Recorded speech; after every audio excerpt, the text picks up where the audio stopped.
Hello, welcome to Gardener's World. I'm putting in sticks for my climbing beans. This is something that I enjoy actually because the structure is as much part of the vegetable garden as the beans themselves. And climbing beans need support. So I'm building a framework, a sort of tented framework. The ground is really hard. It's been very, very dry.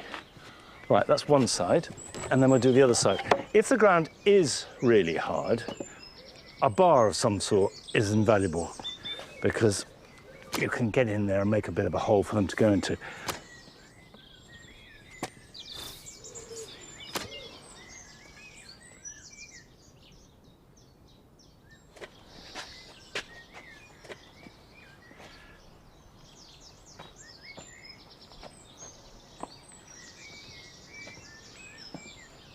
What I'm doing now is tying each of these into pairs. I will then put a bar across the top, and then I will put struts diagonally, and the whole thing is surprisingly rigid. And I would say that whatever you're planting that needs a support, get the support properly in place first, and then plant. Otherwise, if you do it the other way around, there's a risk of damaging the plants. Now, coming up on today's program, Rekha shows us that anyone can grow delicious vegetables and also how to cook some of our own favorite ingredients. These are my peas. I grew them not for pods, but for the pea shoots. Pea shoots are very rich in nutrients. We meet a wildlife cameraman who has become captivated filming the secret life of bees in his own garden. Each plant here has a purpose. The primroses are massively important to the hairy-footed flower bees. To dandelions, you will see bees on them just getting a drink. Arit meets a grower in Suffolk who is producing commercial cut flowers in her own garden. I'm very excited now. We're going to pick flowers. Well, Arit, I know you've had your eye on the fabulous apricot parrot tulips. Look at that beauty. Amazing. OK, I think now ranunculus would be fabulous in here. You're going to have some, aren't you? Yeah, definitely. And a former model tells us why she left the catwalk to retrain and eventually become a head gardener. I don't have any regrets from leaving the industry because rather than just being placed into a story, I get to create the story, and I think that is much more fulfilling.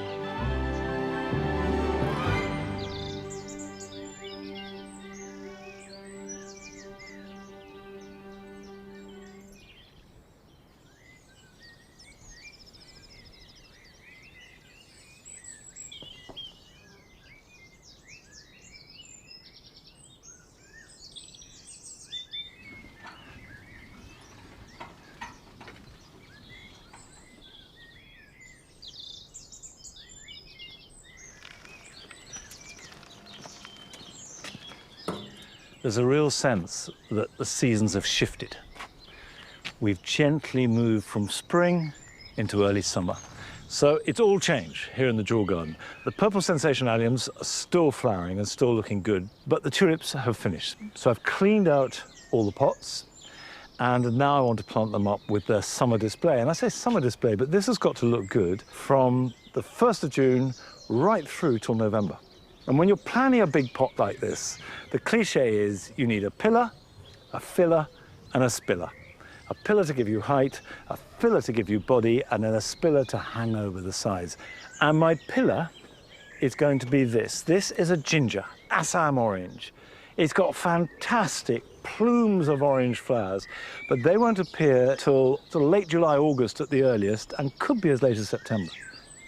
However, it is a little bit large, this, so I'm going to divide it. And you could do this with a saw, you could do it with a very sharp knife, or you can just do it with a spade. And this is where you have to be brave.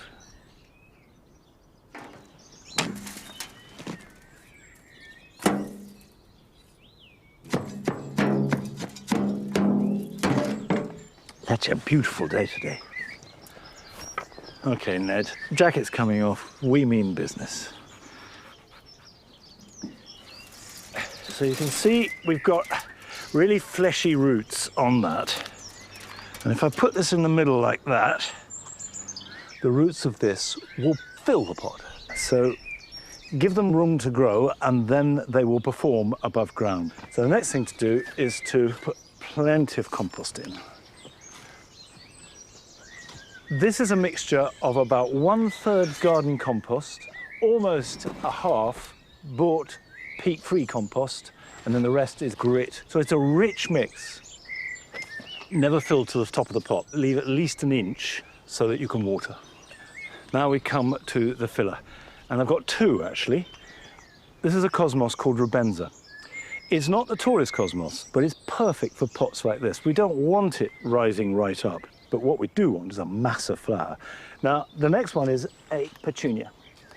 And this is almost black. We've got just 3 of these.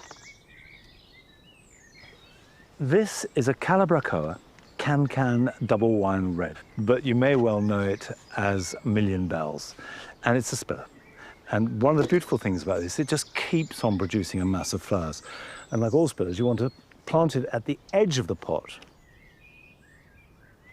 Now this is an ivy-leafed pelargonium, and they spill. This is called Moonfair Burgundy, which I adore. Now this is the good bit, and the easy bit as it happens. Plantings. These are annuals, so you don't need to leave a lot of room for future growth. Just pack them in, and we're going for high voltage, maximum performance.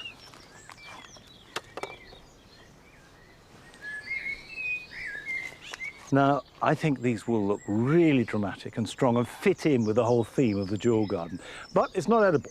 And growing anything that you can just sow the seed, grow them on, harvest, cook, eat and share with family and friends is, I think, one of the great joys of gardening. And Rekha gives us a masterclass in how to do this to best effect.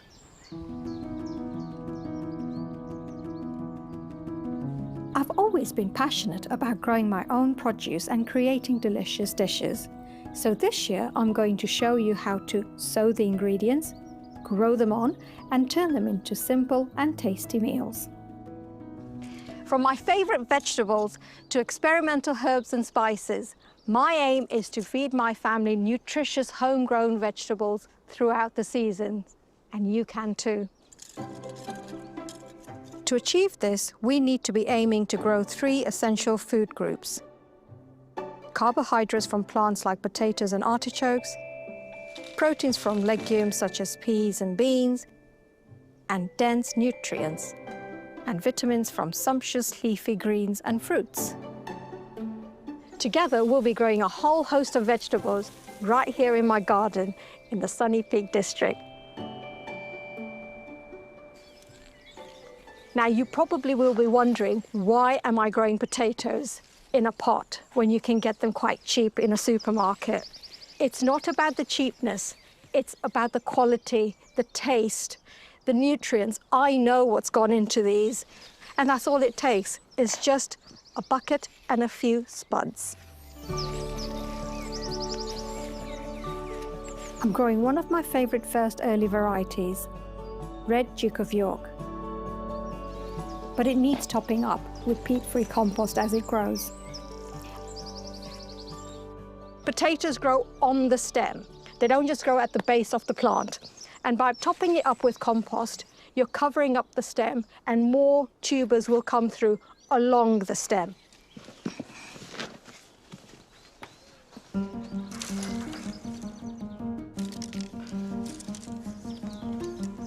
Out in the garden, the soil is now warm enough to sow seeds in the ground. And I'm starting with peas, which are full of protein and ready to harvest in around 3 months' time. It's always worth saving and storing a few seeds from your crop last year.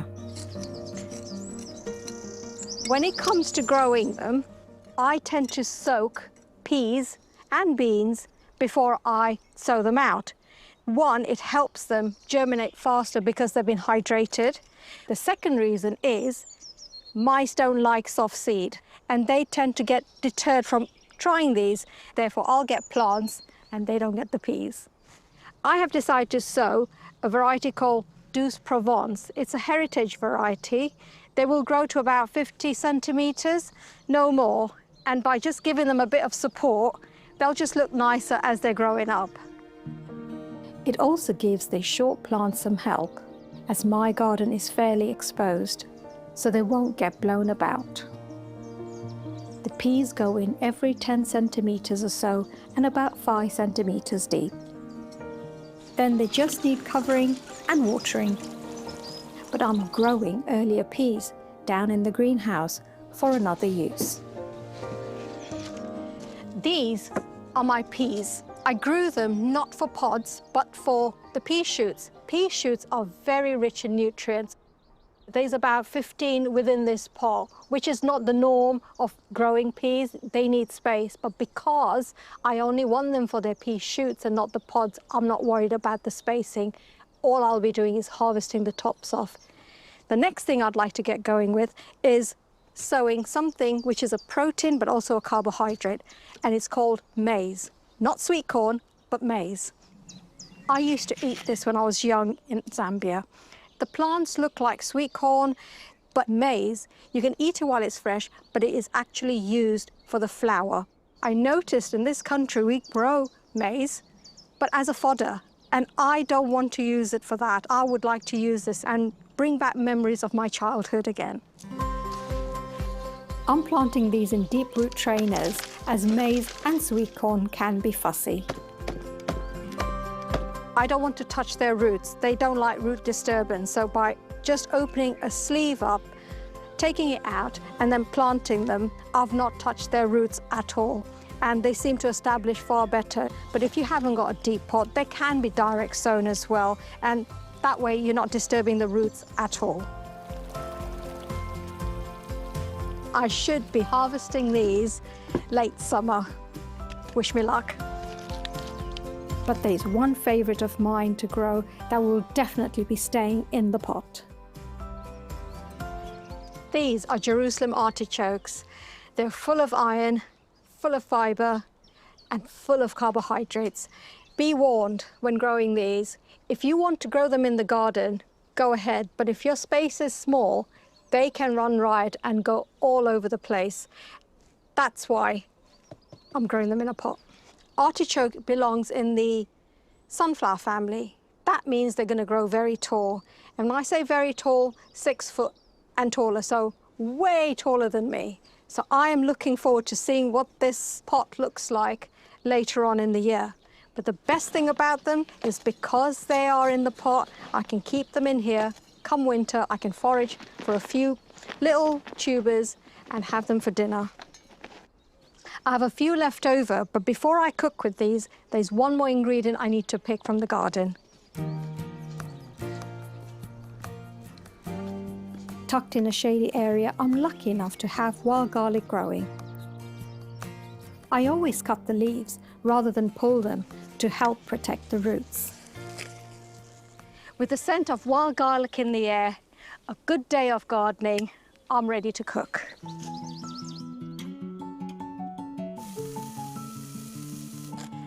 The wild garlic is going to make parathas, which is a type of flat bread. So it's added to plain flour with ginger, chili, cumin, a little bit of oil, and then some lukewarm water to make a dough. It should roll out nicely to make individual flatbreads.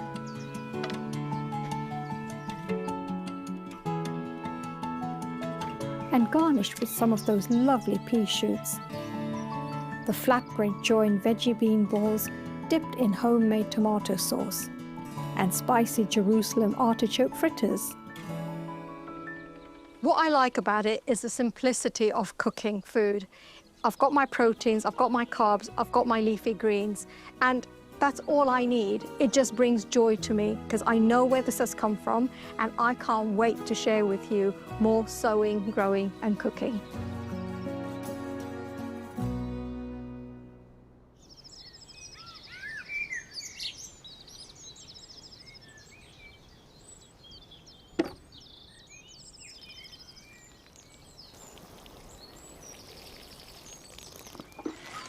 I can't wait to see what else Rekha is going to grow and cook so beautifully. Now, these pots are now all planted up, and give them a soak once a week. And in about a month's time, I'll start feeding them. The compost will feed them well, but then a liquid seaweed once a week will be all they need to look good from now till autumn.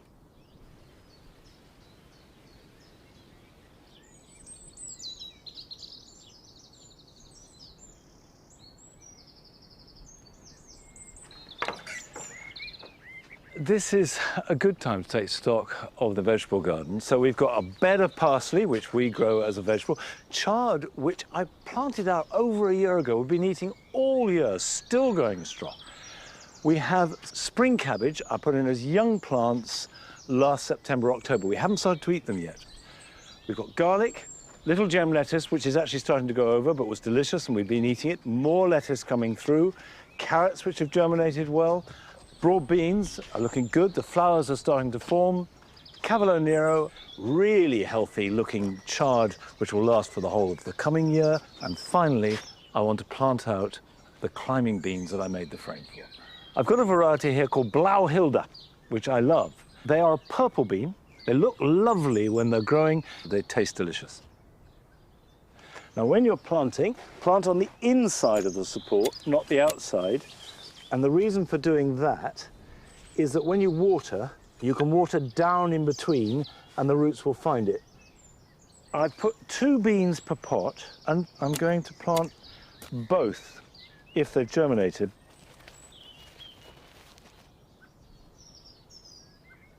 These will need tying in initially, and then as they grow, they will hold themselves and they'll twine around. And climbing beans, in general, will grow in some shade, and they like warm, fairly moist conditions. So don't let them dry out. As I was taking these out the tray, I snapped one of the plants. And if that happens and you find yourself a bit short, just make sure you've got some spare beans and just pop a bean in underneath the support. It'll grow a little bit slower than the others, but because the soil is warm, you'll be surprised how quickly it'll catch up. And of course, you can direct sow these. Just put a couple of beans under each of the supports and they will be germinating in days.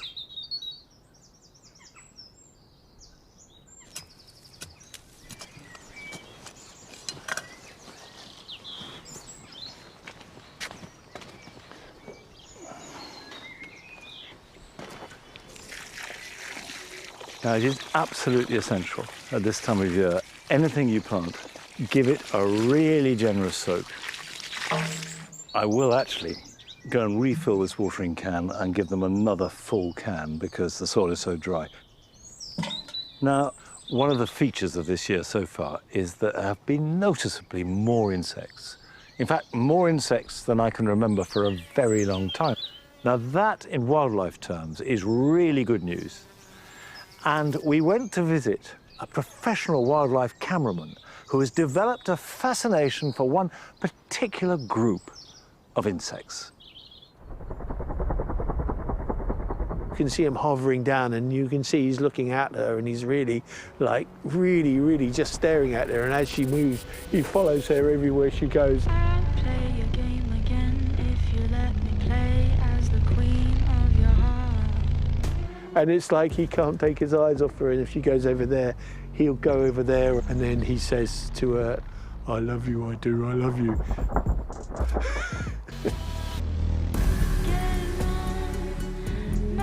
My name's Martin Dawn. I'm a wildlife filmmaker. I started as a cameraman about 35 years ago, and I've been traveling all over the world ever since, filming every kind of creature, lions, elephants, ants. But I never really thought of my garden as somewhere, dramatic or that interesting until about 12 years ago when I saw what turned out to be a wild solitary bee. And as soon as I got closer to the bees, I was drawn in to a whole other universe. In this garden, I would say there are 60 or more species. Nothing I can say As I was filming the bees, you know, I was learning about which plants they like. And so we let them spread and we let them grow more. And thus the garden you see is a result of that kind of non-invasive gardening.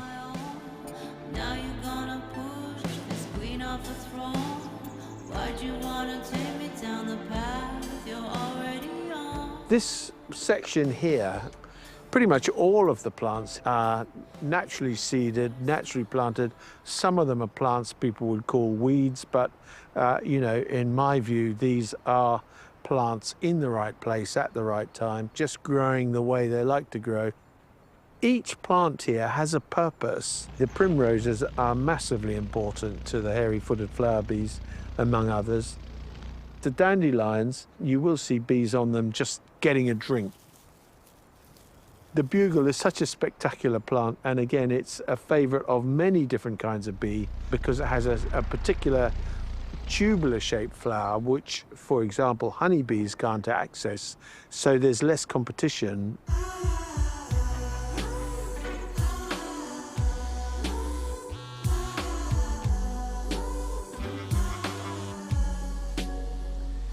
This here just looks like a little pile of earth that you might just walk over or ignore, but actually it's the excavations of a mining bee. She's dug that nest over the last few days. There's a tunnel in there. I know she's in because the door is shut. There's no hole in the top. And she's down there excavating little cells that she's going to fill with pollen. If you tread on it, you'll make her life harder.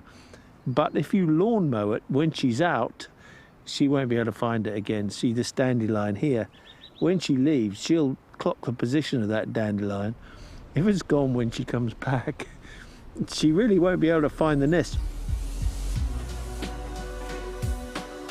People, when they think of being nice to bees, they think of planting bee-friendly flowers, and that's great, but the truth is that what bees really need from you is a nest site. If you want to cut your grass without mucking up the bees, do it at dusk, and I use a sickle. It's much more accurate and much less destructive, which means I can cut around these holes quite easily. Oh, look, I got a bee. Now this, I'm pretty sure that's a chocolate mining bee male. He's quite a small one. Why'd you go and do it? Leave me on the floor. Parallel paths can't take it no more. Bee City started off just as an old lump of sycamore that I just drilled some holes in, and some bees came and nested in it. The more holes I made, the more bees I got. Yeah, the bees, they like a clean entrance, no splinters or anything like that.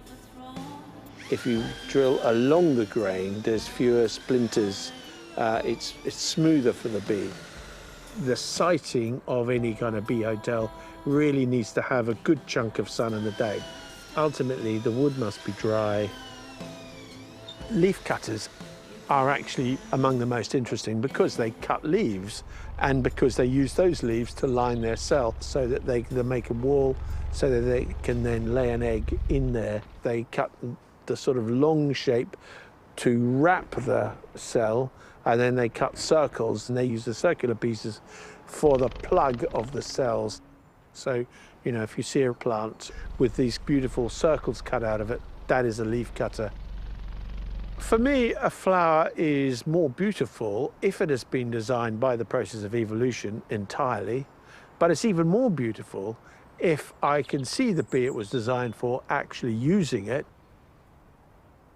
And in the case of comfrey, this bee needs a huge tongue to get to the nectar at the top of the flower, but then the flower also makes it get pollen all over its belly in order to get the nectar, and thus take pollen to the next flower.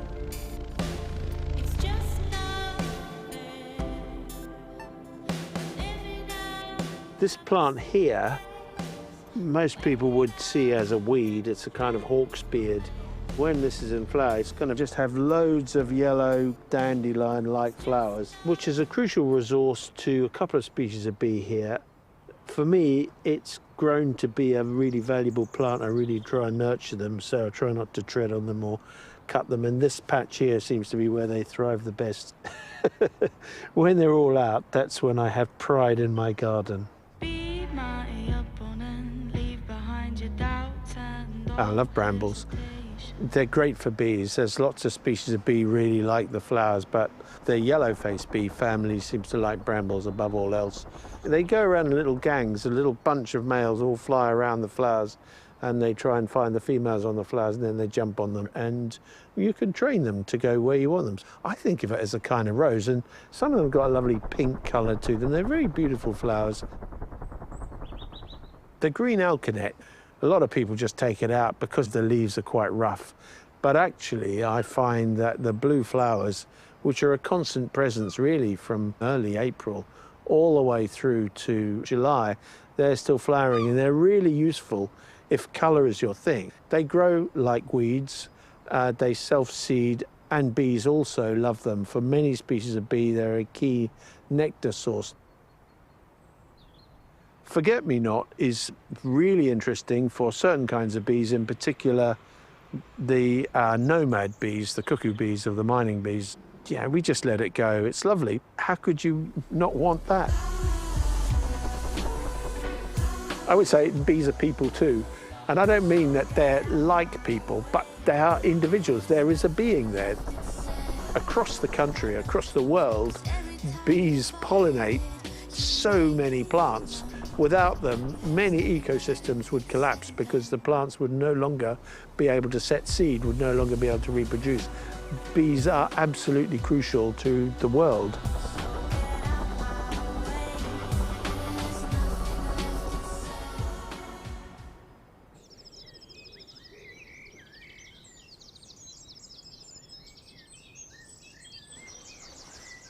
I know that sometimes it can seem as though it's a black and white thing. You either have a garden that attracts wildlife or you don't. But actually that just isn't true. There are lots of different ways of gardening to maximise the benefits for wildlife and for you as a gardener. And one of the best and most simple ways is just let some grass grow long. And then let cow parsley grow in it, let the buttercups. And all of this is great for pollinating insects, it's great for small mammals to get in, it's cover. And if you combine that with a little bit of controlled gardening, like a mown path through it or clipped hedge, that contrast can be very beautiful as well as really good for wildlife.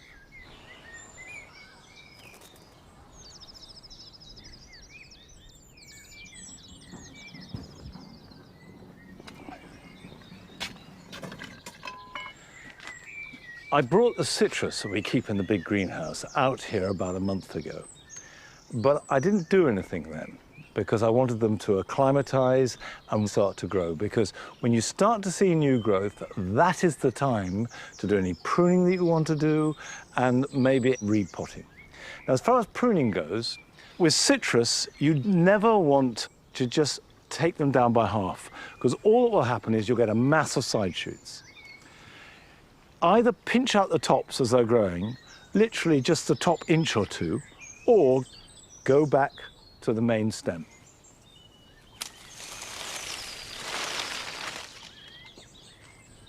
One of the rules of pruning is you need to be able to see through it. If it's a solid mass, you need to thin it so air can get in. It also means that if it produces fruit, more sun will get to them and they'll ripen.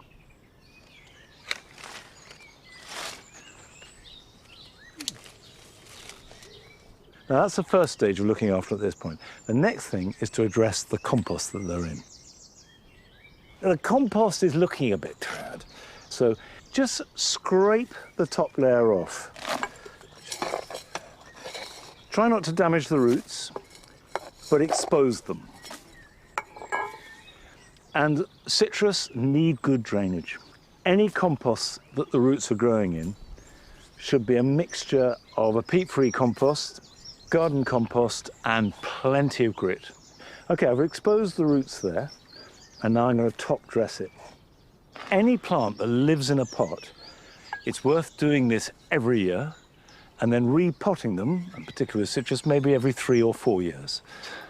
This is sieved garden compost. I'm just going to put a layer, not too deep, just spread it round. The next thing to do is give it a really good drink, because with citrus, they need flooding. and you water them until the water is running freely out of the bottom. The one thing they hate is sitting in water. Now, these are plants that need as much sunshine as you possibly can give them. So put them in the sunniest spot that you've got. Come on, Edward. Come on, good boy. Off you go.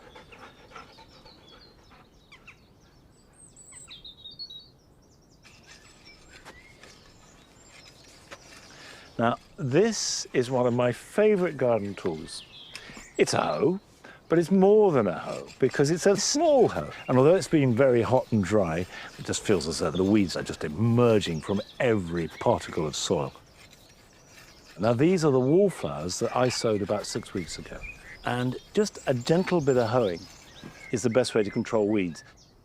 But sometimes even a hoe is too big. And what I have here looks like a knife, but it's completely blunt. And it does mean, for example, I can get in here and carefully lift out a seedling without disturbing the roots of the wallflowers. There's something very satisfying about just taking out one little weed in amongst lots of plants you want to keep. And I do intend to thin them and transplant the thinnings to fill up the rest of the bed. However, this time of day is not a good idea. It's already quite warm, it's going to get hotter. So if I was to transplant these, however much I watered them, they would suffer. So if you're going to do any thinning and transplanting, either wait until the weather is cool and damp, which is ideal, or do it in the evening. Water them well, and then you've got the cool night ahead and they've got a chance to get settled in. It's now time to join Arit, who is setting off to have a look at not so much flowers that we grow to make our gardens look good, but those destined for our homes.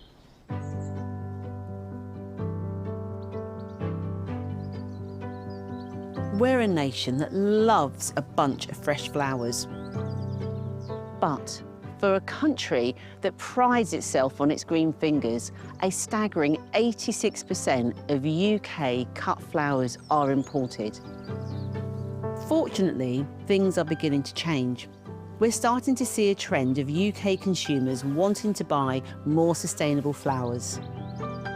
This year, I want to meet some of the growers who are driving this homegrown revolution and get some tips of how we can grow our own at home. Being able to grow her own fresh flowers was a motivation for Anna Valois-Davies to transform her own garden into a brand new venture, Spring Cottage Flower Co. And I'm here today to find out how she's making it all work. I'm ready, Anna. Come prepared. Excellent, great. What are we up to? Right, we're going to plant out some scabious. When did you decide to turn your garden over to a lovely flower plot? This is my third full season this year. It's kind of grown quite organically from 2 little cutting beds and then to this bit and then beyond there as well. I've just always loved flowers and gardening and it just felt like the right thing. You're really brave getting your season started really early in spring because you've got to work hard for that. Yes, yeah, well, I mean, lots of things I've been growing since September and they've been in my greenhouse, which I got a couple of years ago. So that's made a massive difference as well. Your compost is lovely. Is this from what you've created yourself? Well, yes, it is actually. This is the first year that I've actually been able to mulch without buying anything in. We have lots and lots of leaf mould, which we collect, and then do lots and lots of composting as well. And it's all no-dig, the garden. All the beds have been done in the no-dig way. With succession, because of course in a small space, keeping that flowering going, it's really hard. So how do you manage that? Yes, exactly. You always have to have something waiting in the wings. So we've got these ones here, but also we've got a later lot that I've just sown down in my greenhouse.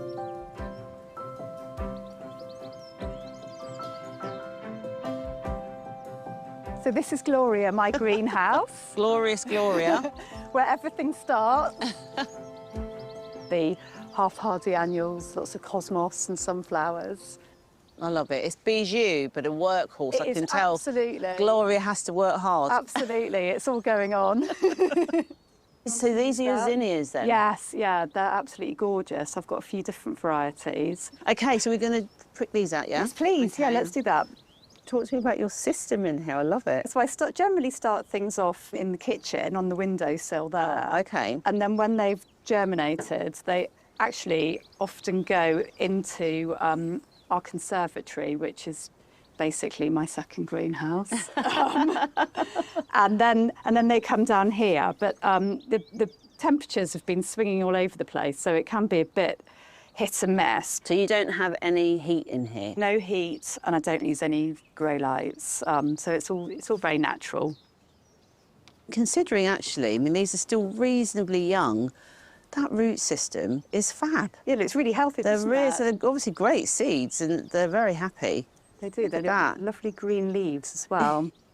So Thank you. once these are all done, then so outside here.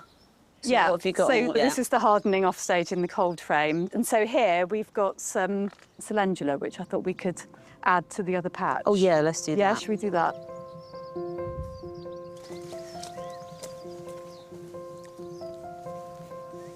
Even though it's early in the season, Anna prides herself on having something in flower all year round. In a few months' time, this is going to be amazing. You won't even see the soil, hopefully. And this is the exciting part. We're going to cut a selection now to create a display. Well, Arit, I know you've had your eye on the fabulous apricot parrot tulips. Now, how do you So harvest? what I do with the tulips, I treat them as an annual crop. I actually find that, especially the fancy ones that I tend to grow, they don't come back particularly well. But with the bulb, you get the longer stem length, which is really useful, especially for when you're doing larger arrangements. And also, all the bulbs go back on the compost. Hold on. Oh, look at that. Look at that beauty. Amazing. OK, I think now ranunculus would be fabulous in here. You're going to have some, aren't you? Yeah, definitely. These are really too open to use. The actual perfect stage to cut them for a bouquet is this squishy marshmallow stage. Nice. So where do you like to cut on these? So with these, you need to go quite deep if you can. There we go. Oh, Isn't that beautiful. I really like using lots of foliage in my arrangements, and I think this Philadelphus, it's just so zingy. So I'm going to cut some of that. It just adds that extra layer of interest, doesn't it, I think? These are really, really nice, aren't they? You do really need to pick the flowers at the right time of the day, which is preferably very early in the morning or last thing in the evening, because the stems are filled with water at that point, and obviously that's really good for their vase life. Yeah.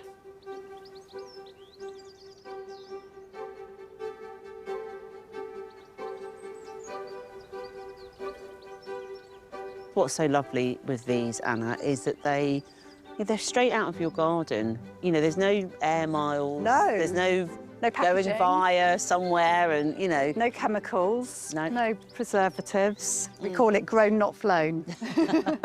No, it's great. When you actually have them at home, they just carry on developing and growing, don't they? Which I think actually often with flowers that have preservatives, they just don't ever really change. And I think that's something that's so lovely about British flowers, is that character that they have. I mean, the thing obviously as well, having that fragrance come straight in from the garden in your vase onto your table, you can't get better than No, that, it's really. gorgeous, isn't it? And actually, the Philadelphus, in a week or so, when those buds are popping, that will smell absolutely incredible. Absolutely.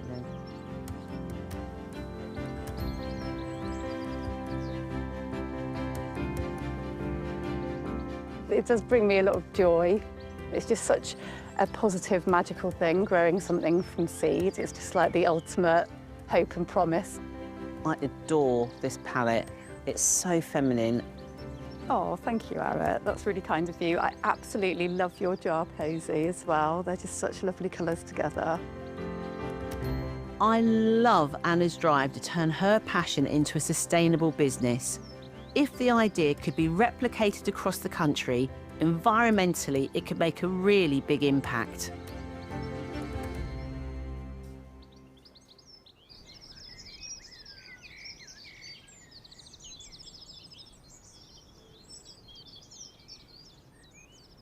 It's fascinating to see how many flowers you can produce with really quite a small setup like that. But Arit will be looking at bigger and very different cut flower producers over the coming weeks. Now here at Longmeadow, last year I made these 4 raised beds specifically to grow cut flowers for the house. But what's amazing about these is how tall they've grown. Because if I planted these out in the bed, the cornflowers and the nigella would be half the size. No question about it. And yet, the soil in these raised beds is deliberately poor and free draining. And I thought they might not like it. Well, I was very wrong because they're clearly loving it. Now, I've got to grit my teeth and get stuck into a job that I've been putting off for far too long.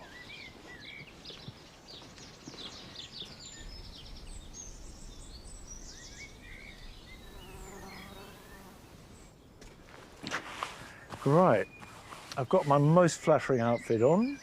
Let's go.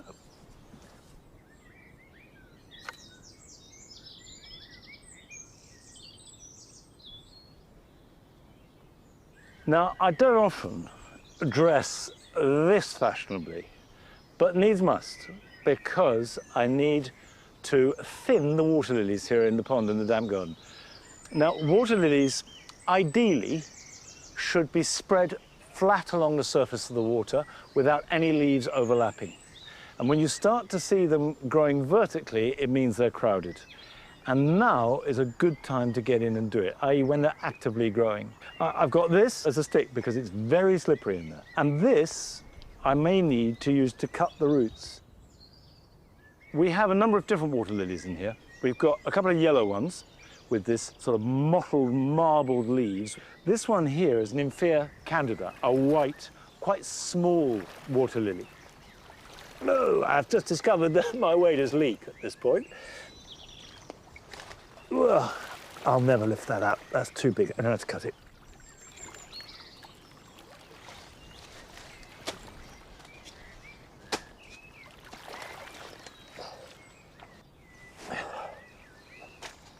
You should divide water lilies every 4 or 5 years. I'm using this bill hook, which seems to work, but you could use a sharp knife or a saw, maybe.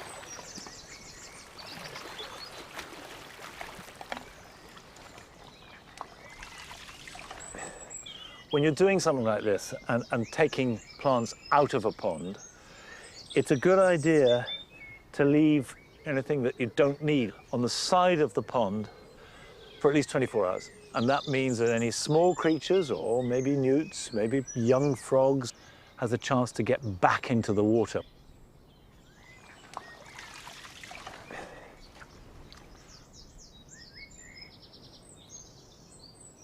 Okay, that's the messy bit. Now, what I'm going to do is replant 1 or 2, and the rest will go. So what I want to do is take a piece, and this will do fine. You can see it's got some buds on it. What I'm feeling feels solid, and it's got strong, solid roots. And these white spaghetti-like roots are for fixing into the bottom of the pond. The fibrous roots that you can see in amongst them are the feeding ones.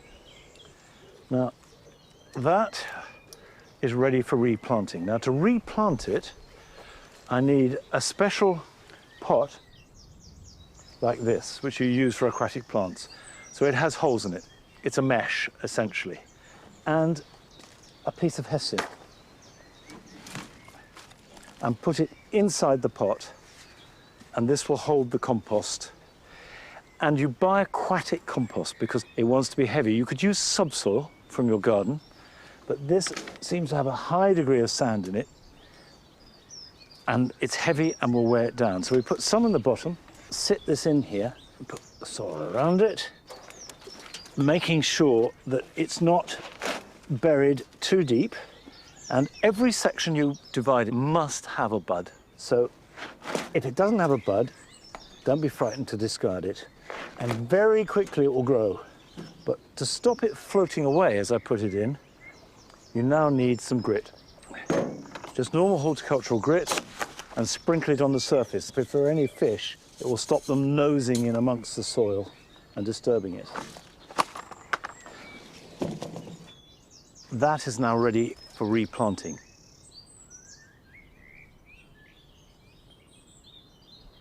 Right, sink that down so the leaves float on the surface. There we go, that's about right. It doesn't want to be more than about 6 inches deep in the water. And certainly any leaves should not be submerged. And if your pond is deeper than that, you need to put some bricks or a pot in there to raise it up. And then as it grows, you remove the bricks. It wasn't very long ago that gardening seemed to be the preserve of middle and even old age. I remember when I started in my 20s, I was often the youngest by ages. But thankfully, now there are a lot of really brilliant young gardeners gardening exceptionally well. And we went to visit one of them.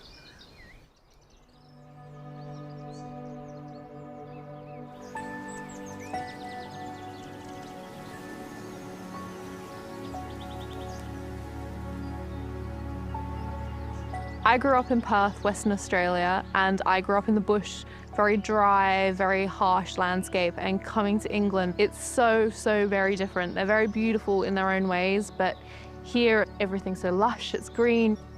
Spring comes and there's real seasons, and it's just something to fall in love with.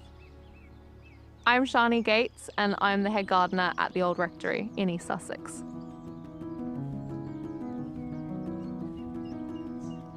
I was working at the RHS Wisley full-time. I'd just finished my apprenticeship, I'd graduated, and I got a call from a recruiter who said she had a garden in mind and she thought that I would be perfect for. She said, you're energetic and you're young and you're full of ideas, and the garden owner is really looking for someone to collaborate with. I fell in love with the garden. You could see the bones of it, and you could see it was a beautiful place to be, and I knew it was right. I get to do tons of really high-skilled tasks and really push myself and push that limit of, it's a big garden with a very small team. How much can we progress the garden and level up its manicuredness? We are currently in the stream right by the side of the house. It runs all the way along the property, and I'm clearing it. Anything that I'm taking out, I'm going to try and reuse.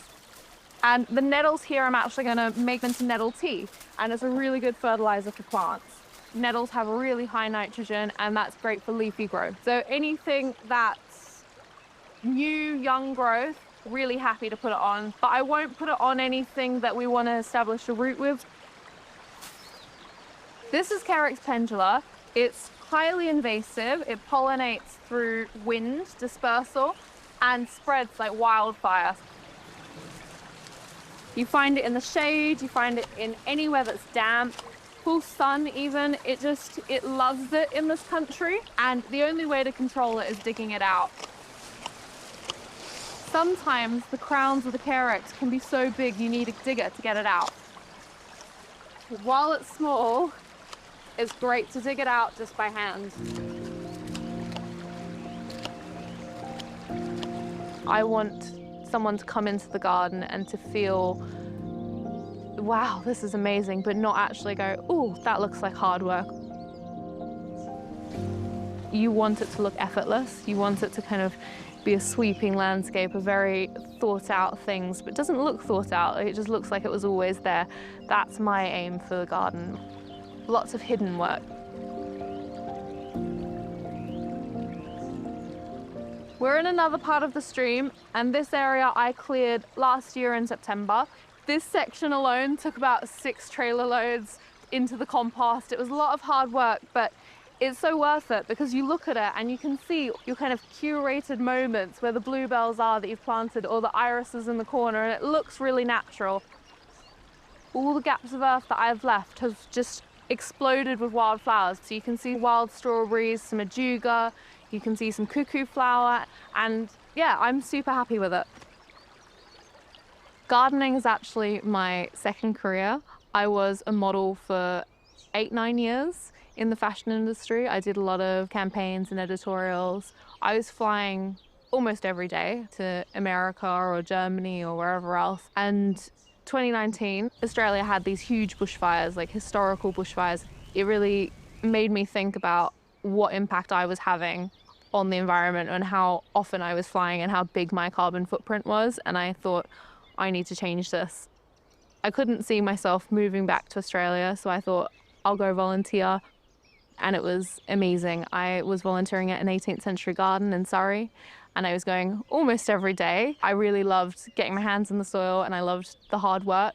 And I just realized, yeah, gardening's it for me. So I started to slowly career change and transition from modeling into gardening, and I would never change it. I love it too much.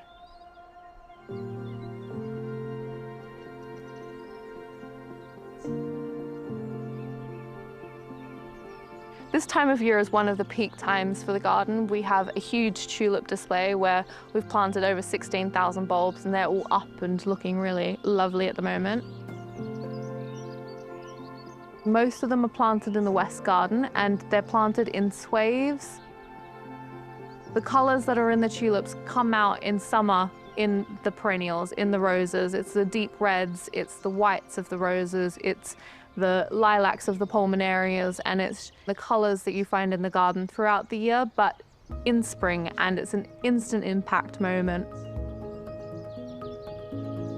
Adding the tulips into the taller urns and pots that are higher up at eye level really ties in the garden nicely. So as you walk around the garden, it slowly transitions, but the pots kind of keep that continuity going. It's just a bit of vibrancy when you're needing that after winter.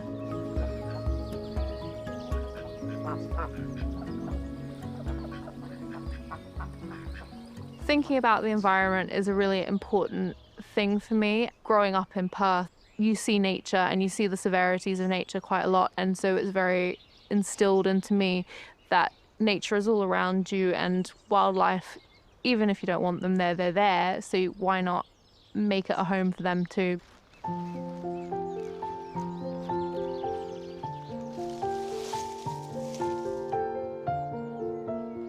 This is our wildlife area here, and I've started making some wildlife stacks. It's a little teepee that I hammer into the ground, and then I put brash and twigs from the garden into it.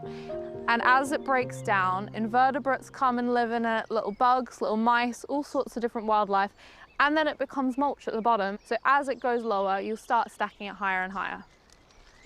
So this is old apple prunings that from winter. I like to save them because they make a really nice base layer. This is some of the Carex from the stream earlier. And it's nice to kind of mix the layers in together. The more wildlife we have in the garden, the more biodiversity we have in the garden, brings health to the soil, brings health to the plants, and stops pests and diseases. As it dies down and as the invertebrates enter it, it will slowly brown and be a really nice sculpture in your garden.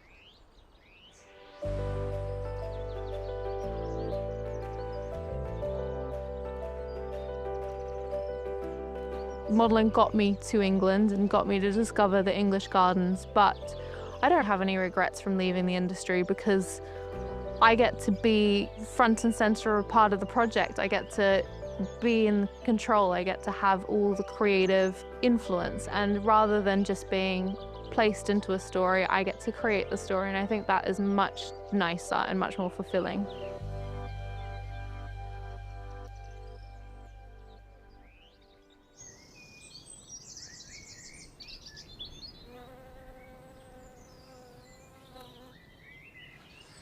I always find it really interesting when people change jobs, let alone a glamorous job like that, to become a gardener. But what Shani was being very modest about was that to get a job like that straight from Wisley, she must be really good. The garden looks great, and I think it's really inspiring for anyone who wants to become a gardener, both to see that it's possible and also to know the reality. You need to really apply yourself.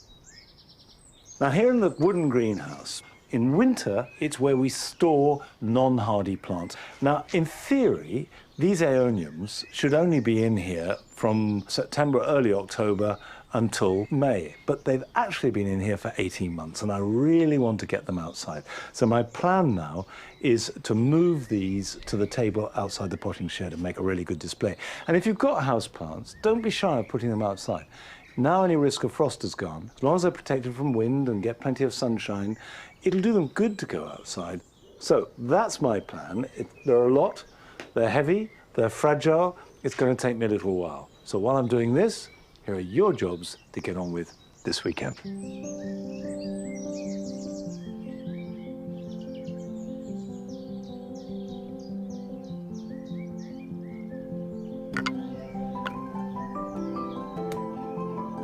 If you grow strawberries, you'll find that the blackbirds will devour them before they are fully ripe.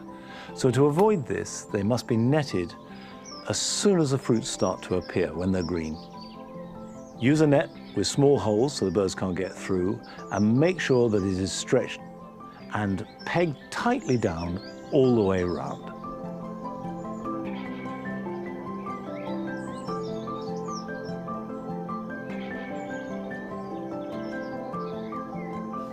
At this time of year, you can do the famous Chelsea chop. The main reason for doing this is to stagger flowering and promote side shoots so you get a lot more flowers, albeit a bit later. I'm doing this on these sedums, which will also have the effect of making them tougher plants that will be more upright in my rich soil.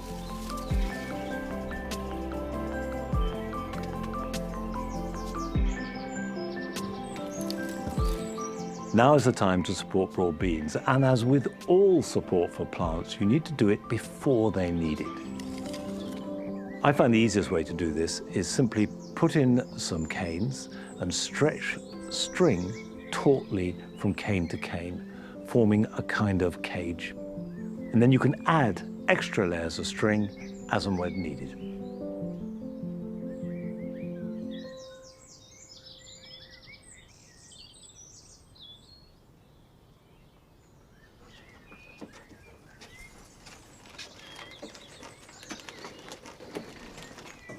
I brought the smaller ones down. These are most of the bigger ones, but there's still a few more to bring. Oh, Ned, you want to be part of it too. Of course, Ned, after Chelsea, wants to be star of everything. It's going to be aeoniums, not nediums. Got a few more to bring down, and then I'll take my time and trouble just to make it look as nice as possible. And the important thing is that the aeoniums will love it. They'll love the sunshine, they'll love the fresh air, and I think they'll look great too. That's it for this week. I will see you back here at Longmeadow at the same time next Friday. So until then, from Ned and I, bye-bye.